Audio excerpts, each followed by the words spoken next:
De parte del equipo número 2, hoy abordaremos el tema de relación médico-paciente. Los integrantes son Armijos Claudia, Aviles Paola, Note Carlos, Escobar Paulina, Huaman Evelyn, Pacheco Héctor, Saca Alex y Adriana Vilentes. El médico tiene dos objetivos. El primero es saber medicina, ya que en la misma magnitud en la cual domina la profesión, podrá ejercerla con eficacia y calidad. El segundo objetivo es la manera en que se relaciona con el paciente. La relación médico-paciente permite la realización plena de la profesión, ya que el conocimiento científico puede ser insuficiente si no se fomenta una relación armónica y ética hacia el paciente. El binomio médico-paciente se integra en el momento en que una persona enferma solicita la ayuda de un profesional para solucionar su problema. Expresando los síntomas de su dolencia, el médico procesa la información y la complementa a través de un interrogatorio. Hace las maniobras y los estudios que considera convenientes y finalmente le da un tratamiento. Esta descripción parece bastante simplista, que puede ser suficiente, pero no siempre es así, ya que hay que tomar en cuenta estas preguntas. ¿El paciente supo expresar sus dolencias? ¿El médico logró interpretar la información del paciente? ¿Agotó las medidas diagnósticas suficientes? ¿Informó y convenció al paciente de su diagnóstico? ¿Logró capturar la confianza en el tratamiento? Y finalmente, ¿la totalidad del proceso de relación se mantuvo dentro de la ética? Si queda implícito el apego al proceso del diagnóstico y el tratamiento adecuado, es posible que el paciente quede satisfecho, pero si se analizan los cuestionamientos, se identificará la importancia de una comunicación suficiente. Comunicación médico-paciente. La relación médico-paciente se sustenta en una adecuada comunicación. Debe quedar establecida la responsabilidad ética del médico de conocer a su paciente, no solo en su segmento enfermo, sino en su significado profundamente humano, así como en su entorno afectivo, espiritual, social y cultural. La transmisión del mensaje es el elemento principal de la comunicación, tanto para el emisor como para el receptor. Pero en la medicina es el médico el factor determinante, porque tiene la tarea de obtener la información que considera relevante, por lo que él es el profesional, en tanto que el paciente no tiene la obligatoriedad, sino la disponibilidad.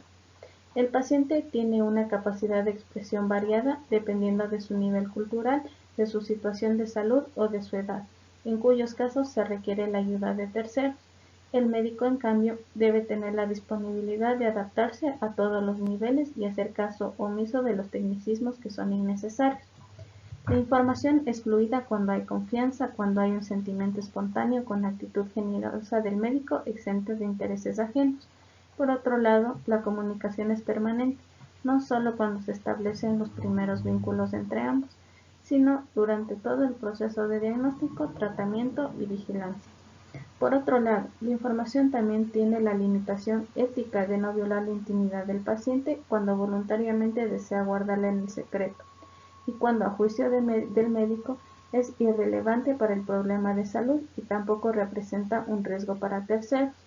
Si el paciente desea hacer alguna revelación de su intimidad, el médico deberá saber qué hacer con la información. La verdad. La comunicación médico-paciente es bidireccional. El diálogo, generador de la información solicitada por el médico, implica respuestas a las preguntas del paciente. La verdad en ética es un valor prima facie, que debe ser respetado sin la pérdida de la confianza. De la misma manera que el médico necesita la verdad para una aproximación a las necesidades del paciente, éste necesita la verdad para la toma de decisiones, sobre todo en la actualidad cuando, para ejercer su derecho de autonomía y autorizar toda acción que se haga sobre su cuerpo, requiere información confiable. Para el paciente terminal, el conocimiento pleno de la realidad le permite asimilar su adversidad, concluir o hacer arreglos administrativos, o iniciar una preparación espiritual. La verdad como virtud no exige que se diga toda la verdad, que sea propuesta o que se guarde silencio si se sabe que causará un sufrimiento catastrófico e innecesario. Las palabras de esperanza se refiere a la mención de la inexactitud de los pronósticos o a la promesa de medidas que mitigarán todos los síntomas, como por ejemplo el dolor.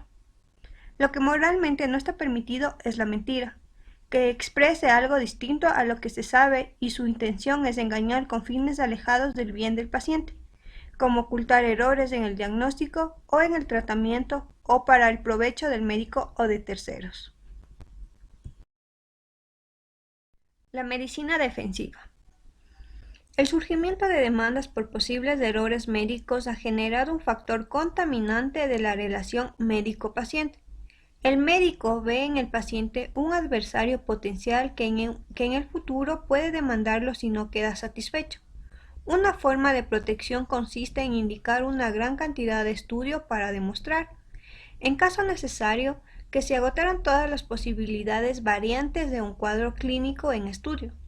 Es ético cuidar los recursos del paciente y de las instituciones, así como lo es indicar los estudios necesarios con el interés legítimo de llegar al diagnóstico y anular el pensamiento insano de la defensa antes que el interés del paciente.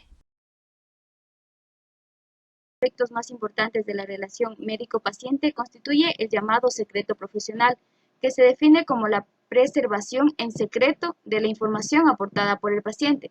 Existen tres razones fundamentales de este secreto. La primera es el respeto a la intimidad, la cual el paciente se ve obligado a revelar al médico hechos que desearía guardar para sí mismo. La segunda razón es el temor del uso de la información compartida con el médico. Y por último, el ejercicio de la autonomía, que se refiere a un secreto confiado o secreto prometido.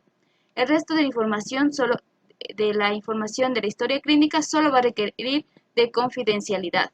El secreto profesional puede ser cancelado por diferentes razones. Se mencionarán las más importantes. La primera es que el paciente, por su propia decisión, libere al médico de su obligación. Otra razón es que el secreto pueda causar daño a terceros, como la confesión de un crimen planeado que puede convertir al médico en cómplice. Una tercera razón encontramos una actitud irresponsable en el manejo de una enfermedad grave, con daño potencial para los demás. Ejemplo de esto, un paciente con SIDA que le oculte su enfermedad a su pareja sexual. La cuarta razón es la enfermedad que por ley se debe informar a las autoridades sanitarias. Y por último, tenemos a la obligatoriedad de información que compromete al médico que tiene un contrato con una aseguradora. Y así existen muchas razones por las cuales este secreto puede ser revelado. Confidencialidad. Al hablar de confidencialidad nos vamos a referir a la forma de guardar un secreto. Esto implica confianza y seguridad recíprocas. En 1980, la Asociación Médica Mundial recomendó que un médico deberá salvaguardar las confidencias del paciente dentro de los límites que establezca la ley. En el otro extremo, la Declaración de Ginebra se asienta que se respetará los secretos que se confíen, incluso después de la muerte del paciente. La confidencialidad implica entonces la discreción sobre todo lo que se sabe de un paciente, además de lo ya secreto. La confidencialidad debe ser un principio ético imperativo, no solo porque alguien puede hacer un mal uso de la información, sino que porque la mayoría de los pacientes prefieren que su intimidad sea protegida. En cuanto a la relación médico-paciente, en la actualidad, el avance de la ciencia y de la tecnología ha influido en la medicina de manera decisiva, por lo que es lógico el cambio en su concepción. El médico fue adquiriendo poder y el vasto conocimiento del momento ya no pudo quedar confinado en un médico, y tuvieron que ser creadas especialidades.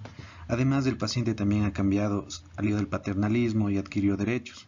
En este momento cabe preguntarse si la tradicional relación médico-paciente tiene vigencia y si los valores éticos tienen lugar, en donde la respuesta a ambos cuestionamientos es un contundente sí, debido a que la relación médico-paciente actual tiene los mismos componentes tradicionales, un ser humano en crisis y otro con vocación para ayudarlo, solo que existen ligeros cambios de matices, pero es ahora cuando más se deben atender los principios morales y más sólidos deben ser los médicos que los imponen.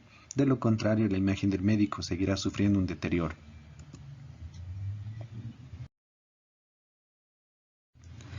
En cuanto a la relación médico-familia, de forma frecuente las entrevistas del médico con el paciente suelen ocurrir frente a la familia, por lo que todos los miembros comparten información. Sin embargo, esta a veces no es homogénea, el paciente solicita información por separado y otras veces la familia requiere una información privilegiada. Es aquí donde el médico debe ser un comunicador capaz de establecer lazos adecuados con todos.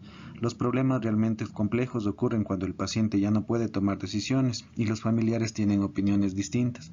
En ausencia de estos acuerdos no se deben tomar medidas radicales como la suspensión de un tratamiento o una predisposición para donación de órganos, hasta no contar con una documentación adecuada, porque si los resultados no agradan a la familia puede surgir culpas injustas hacia el médico.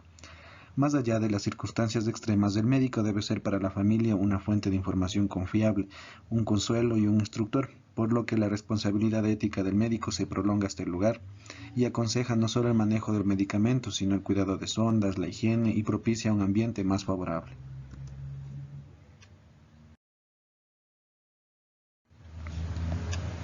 En cuanto a la relación médico-médico, la medicina actual se maneja de forma multidisciplinaria, obligando a una estrecha comunicación profesional. Cada participante del manejo de un paciente debe cumplir su papel, por lo que el respeto entre profesionales surge como un valor ético condicionante en favor del paciente. Cualquier desacuerdo de opiniones se debe ventilar en la discusión entre profesionales y no ante el paciente. Por otro lado, tampoco es ético el compromiso innecesario de interconsultantes con cargo a los recursos del paciente o de la institución, pero resulta aún más grave la repartición de honorarios por interconsulta, lo cual convierte al paciente en una mercancía. Este vicio debe ser desterrado porque causa desprestigio de la profesión.